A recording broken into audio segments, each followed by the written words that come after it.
ಬೇರೆ ಬೇರೆ ಭಾಗಗಳಿಂದ ಬಂದಂತಹ ಧೀರ ಮಹಿಳೆಯರೇ, ಪುರುಷರೇ, ಯುವಕ ಯುವತಿಯರೇ, ಮಾಧ್ಯಮದ ಮಿತ್ರರೇ, ಸಂಘಟಕರೇ, ಈಗಾಗಲೇ ನಮ್ಮ ಮಧ್ಯದಲ್ಲಿ ಇಂಗ್ಲೀಷಲ್ಲಿ ಏನಂತಾರೆ, personification of courage, conviction, justice, Subhashini Ali ಅವರು, ಬಿಲ್ಕಿಸ್ ಬಾನು ಏನೊಂದು ನ್ಯಾಯದ ಪ್ರಕ್ರಿಯೆಯನ್ನು ತಿರುಚಿ ಆ ಅಪರಾಧಿಗಳನ್ನು ಹೊರಗೆ ಬಿಡುವಂತಹ ಕೆಲಸವನ್ನು ಗುಜರಾತ್ ಸರ್ಕಾರ ಮಾಡಿತ್ತು. ಅದನ್ನು ಮತ್ತೊಮ್ಮೆ ನಮ್ಮ ಸರ್ಕಾರದ, ನಮ್ಮ ಕರ್ನಾಟಕದ ನ್ಯಾಯಾಧೀಶರಾದಂಥವರು ಅಲ್ಲೇನು ಮುಖ್ಯವಾಗಿದ್ದರು, ಅವರಿಂದ ನ್ಯಾಯವನ್ನು ದೊರಕಿಸುವುದರಲ್ಲಿ ಏನು ಮಾಡಿದ್ದಾರೆ, ತಮ್ಮ ಮುಂದೆ ತಮ್ಮ ಉತ್ಕೃಷ್ಟ ವಿಚಾರಗಳನ್ನಿಟ್ಟಿದ್ದಾರೆ. ನಾನು ಇಷ್ಟೇ ಜೋಡಿಸಿ ಬಯತಾ ಇದ್ದೇನೆ. ಮೊದಲನೇದ್ದೇನೆಂದರೆ, ಇವತ್ತು ಹೋರಾಟದ ನಡಿಗೆ ಹಾಸನದ ಕಡೆಗೆ ಏನಿದೆಲ್ಲ, ಈ ಹೋರಾಟದ ನಡಿಗೆ ಸಮಾನತೆ ಕಡೆಯ ನಡಿಗೆ ಆಗಬೇಕು. ನಮ್ಮ ದೇಶದಲ್ಲಿ 3 ಅತಿ ಉತ್ಕೃಷ್ಟ ಸತ್ಯಾಗ್ರಹಗಳು ನಡೆದಿವೆ. ಮೊದಲನೆಯದಾಗಿ ಮಹಾಡ್ ಸತ್ಯಾಗ್ರಹ. ಆ ಐತಿಹಾಸಿಕ ಸತ್ಯಾಗ್ರಹದ ರೂವಾರಿ ನಮ್ಮ ಸಂವಿಧಾನದ ಶಿಲ್ಪಿ ಡಾಕ್ಟರ್ ಬಿ ಆರ್ ಅಂಬೇಡ್ಕರ್ ಅವರು 1927ರಲ್ಲಿ ಶತಮಾನಗಳಿಂದ ಶೋಷಣೆಗೊಳ್ಳುವಂಥ ಜನತೆಯನ್ನು ಸಮಾನತೆ ಕಡೆ ನಡಿಗೆ ಒಯ್ದರು. ನಮ್ಮ ಸಾಮ್ರಾಜ್ಯದಲ್ಲಿ ಸೂರ್ಯ ಮುಳುಗೋದಿಲ್ಲ ಅನ್ನುವ ಅಹಂಕಾರದ ಪರಾಕಾಷ್ಠೆ ಹೊಂದಿದಂಥ ಬ್ರಿಟಿಷರಿಗೆ ನಿಮ್ಮ ಸಾಮ್ರಾಜ್ಯ ಸೂರ್ಯ ಮುಳುಗೋದು ಅಷ್ಟೇ ಅಲ್ಲ, ನಿಮ್ಮ ನಡುಗಡ್ಡೆಗೆ ವಾಪಸ್ ಹೋಗುವಂತೆ ಮಾಡೋದ್ರೊಳಗೆ ಉಪ್ಪು ಸತ್ಯಾಗ್ರಹ, ಈ ಮಹಾಡ್ ಸತ್ಯಾಗ್ರಹ ಆದರೆ 3 ವರ್ಷಗಳಲ್ಲಿ ಏನಾಯ್ತಲ್ಲ, ಅದು ನಮ್ಮ ದೇಶಕ್ಕೆ ಅಷ್ಟೇ ಅಲ್ಲ, ಜಗತ್ತಿನ ಹೋರಾಟಗಾರರಿಗೆ, ಡಾಕ್ಟರ್ ಮಾರ್ಟಿನ್ ಲೂಥರ್ ಕಿಂಗ್ ಅವರಿಗೆ, ನೆಲ್ಸನ್ ಮಂಡೇಲಾ ಅವರಿಗೆ ಪ್ರೇರಣಾದಾಯಕವಾಗಿದೆ. ಅದರಷ್ಟೇ ಮಹತ್ವದ್ದು ಸಾಮೂಹಿಕ ನಾಯಕತ್ವದಲ್ಲಿ ನಡೆದಂತಹ ದೆಹಲಿ ಬಾರ್ಡರ್ದ ರೈತರ ಐತಿಹಾಸಿಕ ಹೋರಾಟ ಏನದಲ್ಲ, ಹೋರಾಟದಲ್ಲಿ ಒಂದು ಹೊಸ ಅಧ್ಯಾಯವನ್ನು ಶುರು ಮಾಡಿದೆ. ಸಾಮೂಹಿಕ ಮುಖಂಡತ್ವದಿಂದ ಸಾಮಾನ್ಯ ಜನರು, ಸಹಸ್ರ ಸಂಖ್ಯೆಯಲ್ಲ, 10 ಸಹಸ್ರ ಅಲ್ಲ, ಲಕ್ಷಗಟ್ಟಲೆ ಜನ ವರ್ಷ ಪೂರ್ಣ ಹೋರಾಟ ಮಾಡಿ ಅಹಂಕಾರಿ, ಅಸಹಿಷ್ಣುತೆ, ಅಸಾಮರ್ಥ್ಯದ ಪ್ರತೀಕವಾಗಿರುವಂತಹ ಕೇಂದ್ರ ಸರ್ಕಾರದ ಪ್ರಧಾನಮಂತ್ರಿ ಬಗ್ಗಿ 3 ಕರಾಳ ಕಾಯ್ದೆಗಳನ್ನು ವಾಪಸ್ ತೆಗೆದುಕೊಳ್ಳುವ ಹಾಗೆ ಮಾಡಿದರು. ಅದು ಒಂದು ದೊಡ್ಡ ಇತಿಹಾಸ ಇದೆ. ಇವತ್ತಿನ ಈ ಹಾಸನದ ಸಭೆಯನ್ನು ಕೂಡ ನಮ್ಮ ದೇಶದಲ್ಲಿ ಅಷ್ಟೇ ಅಲ್ಲ, ಇಡೀ ಜಗತ್ತಿನಲ್ಲಿ ಮಹಿಳೆಯರ ಘನತೆಗೆ, ಮಹಿಳೆಯರ ಗೌರವಕ್ಕೆ, ಮಹಿಳೆಯರ ಸಮಾನತೆ ಕಡೆಗೆ ಆ ನಡಿಗೆ ಆಗಲಿಕ್ಕೆ ಇದು ಒಂದು ಕೂಡ ನಾಂದಿ ಆಗಲಿ. ಹಲವಾರು ವರ್ಷಗಳು, ದಶಕಗಳಿಂದ ಇಲ್ಲೇನೊಂದು ಪಾಳೆಗಾರಿಕೆ ನಡೀತಾ ಇದೆ ದೇವೇಗೌಡರು ಮತ್ತು ಅವರ ಫ್ಯಾಮಿಲಿದು.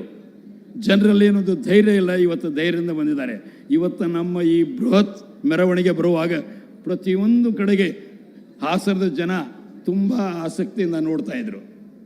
ನಮ್ಮ ದೇಶದ ಎಲ್ಲ ಕಡೆಗೂ ಕೂಡ ಮಹಿಳೆಯರ ವಿರುದ್ಧ ಏನು ಅತ್ಯಾಚಾರ ಆಗ್ತಾ ಇದೆ, ಅನ್ಯಾಯ ಆಗ್ತಾ ಇದೆ, ಅಧಿಕಾರದ ದುರುಪಯೋಗದಿಂದ, ಹಣದ ದುರುಪಯೋಗದಿಂದ, ಅವ್ರದ್ದೇನೊಂದು ಪಾಳೆಗಾರಿಕೆ ಇದೆ, ಅದರ ದರ್ಪದಿಂದ ಇದು ಇಂತಹ ಒಂದು ದುಷ್ಕೃತ್ಯ, ದುಷ್ಕರ್ಮಗಳ ಕೊನೆಗೆ ಇದು ಒಂದು ಶುರುವಾಗಲಿ ಅಂತ ನಾನು ಹಾರೈಸ್ತಾ ಇದ್ದೇನೆ. ಮತ್ತು ಈ ಹೋರಾಟ ನಾವಿವತ್ತೇನು ಪ್ರತಿಭಟನೆ ಮಾಡ್ತಾ ಇದ್ದೇವೆ, ಇದರ ಅನುಸರಣೆಯಲ್ಲಿ ನಾವು ಸಮಗ್ರ ನ್ಯಾಯವನ್ನು ಪಡೆಯಬೇಕಾದರೆ ಇದಕ್ಕೆ ಒಂದು ಅನುಸರಣೆಯಾಗಿ ವ್ಯವಸ್ಥಿತ ಹೋರಾಟವನ್ನು ರೂಪಿಸುವ ಐತಿಹಾಸಿಕ ಹೊಣೆಗಾರಿಕೆ ನಮ್ಮೆಲ್ಲರ ಮೇಲಿದೆ. ಅದರಲ್ಲಿ ನಿಮ್ಮೆಲ್ಲರ ಜೊತೆಗೆ ಕೂಡಿಕೊಂಡು ಒಂದು ನ್ಯಾಯಾಂಗದ ಹೋರಾಟದಲ್ಲಿ ಕಳೆದ 4 ದಶಕಗಳಲ್ಲಿ ನಾವು ನ್ಯಾಯಾಂಗದ ಹೋರಾಟ ಮಾಡಿ ಯಶಸ್ಸನ್ನು ಮಾಡಿದ್ದೇವೆ. ವಿಶೇಷ ನಿಮಗೆ ನೆನಪಿದೆ, ಬಳ್ಳಾರಿಯ ಪಾಳೆಗಾರಿಕೆ, ಗಾಲಿ ಜನಾರ್ದನ ರೆಡ್ಡಿ ಅವರ ಸಹೋದರರ ಒಂದೇನು ಮೈನಿಂಗ್ ಮಾಫಿಯಾ ಇತ್ತು, ಅದೇ ಪ್ರಕಾರ ಇಲ್ಲೊಂದೇನು ಪಾಳೆಗಾರಿಕೆ ಇದೆ. ಇದರ ಅಂತ್ಯವನ್ನು ನಾವು ಇವತ್ತು ಶುರು ಮಾಡಬೇಕಾಗಿದೆ. ಅದರಲ್ಲಿ ನ್ಯಾಯಾಂಗದ ಹೋರಾಟಕ್ಕೆ ಸಮಗ್ರವಾಗಿ ನನ್ನ ಜೀವನದ ಕೊನೆಯ ಉಸಿರಿನವರೆಗೆ ನಿಮ್ಮ ಜೊತೆಗಿರ್ತೀನಿ. ನಾನು ಅದಕ್ಕೆ ಸಮಗ್ರವಾಗಿ ನಾನು ನಿಮ್ಮ ಜೊತೆಗೆ ಕೂಡ್ತೀನಿ ಅಂತ ನಾನು ಇವತ್ತು ಹೃತ್ಪೂರ್ವಕ ಭರವಸೆಯನ್ನು ಕೊಡೋದು ಅಷ್ಟೇ ಅಲ್ಲ, ಇದರ ಜೊತೆಗೆ ಅಂತಾರಾಷ್ಟ್ರೀಯ ಮಟ್ಟದಲ್ಲಿ ನೀವೇನು ಇವತ್ತು ಧೈರ್ಯದ ಪ್ರತೀಕವಾಗಿ ಒಂದು ಐತಿಹಾಸಿಕ ಹೋರಾಟವನ್ನು ಶುರು ಮಾಡಿದಿರಿ. ಇದು ಎಲ್ಲ ವಿಶ್ವದ ಪ್ರಜ್ಞಾವಂತ ಮಹಿಳೆ, ಪುರುಷರು ಎಲ್ಲರೂ ಹೋಗಿ ಈ ಪ್ರಕಾರದ ಹೋರಾಟಗಳಿಗೆ ಬೆಂಬಲವಾಗಿ ಈ ನಮ್ಮ ಹೋರಾಟದ ನಡಿಗೆ ಸಮಾನತೆಯ ನಡಿಗೆ ಆಗಲಿ, ಮಹಿಳೆಯರಿಗೆ ಘನತೆ ಗೌರವವನ್ನು ತರುವಂಥದ್ದಾಗಲಿ, ಅನ್ಯಾಚಾರ ಮಾಡಿದವರ ವಿರುದ್ಧ ಧೈರ್ಯವಾಗಿ ಮುಂದೆ ಬಂದು ಅವರು ನ್ಯಾಯಕ್ಕಾಗಿ ಹೋರಾಟ ಮಾಡುವಂತೆ ಆಗಲಿ. ಇದು ಬಹಳ ಮಹತ್ವದ್ದಿದೆ.